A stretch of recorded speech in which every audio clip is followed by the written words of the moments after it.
जय जिजाऊ जय शिवराय लाख मराठा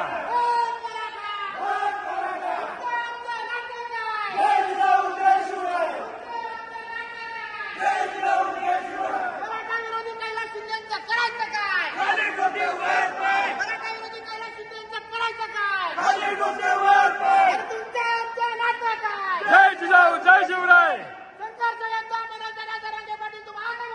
हम तुम्हारे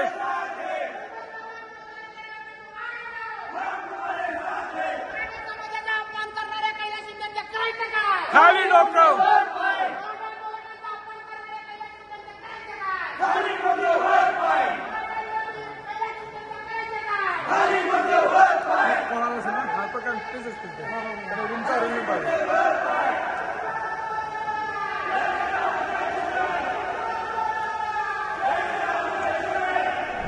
दादांचं खोटं तुम्ही या ठिकाणी आमच्याबरोबर बोलताय. त्यामुळे आज या महानगरपालिकेची खऱ्या अर्थाने आम्ही पोलखोल केलेली आहे. कारण आम्हाला ही गरज नाही करायची, पण येणाऱ्या लाखो बांधव यांची व्यवस्था नेमकी कशा प्रकारे करायची हा प्रश्न आमच्या डोळ्यासमोर आहे. आम्ही कधीही या महानगरपालिकेमध्ये येत नाही, आम्ही कधी यांच्याकडे काही मागत नाही, आम्ही कधी कुठल्या अधिकाऱ्याच्या मागे लागत नाही. अहो, यांच्या मागे आरटीआय टाकून यांच्याकडून पैसे घेणारे या नवी मुंबईमध्ये बरेच मोठे आहेत, पण आमच्यापैकी एकही कोणी काही करत नाही. आम्ही फक्त सुविधांसाठी आलोय. साहेबांना अजून तुमच्यासमोर हात जोडून विनंती आहे. महोदय, अजूनही वेळ गेलेली नाही. कैलास शिंदे साहेब असतील, महानगरपालिका प्रशासन असेल, साहेब अजूनही वेळ गेलेली नाही. हे आपल्या हातात आहे.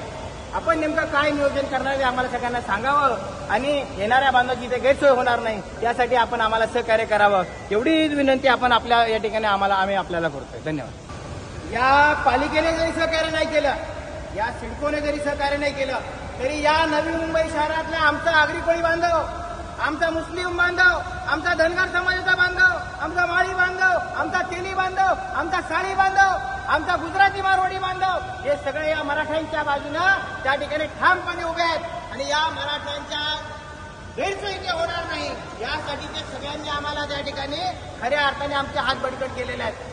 ग्राउंडवरती कुठलंही काम दिसत नाहीये आणि अक्षरशः त्याच्या केबिनमध्ये बोलवून घेतल्यानंतर आम्ही सगळी सोय केली आणि तुम्ही जावा अरविंद सुद्धा भेटा म्हणजे चर्चा कसलीही न करता आम्हाला हकलून दिलं. तरीही आम्ही तिथं बसून बाबा तुम्ही काय केलं काय केलं कसल्याही प्रकारची तयारी केलेली नाहीये.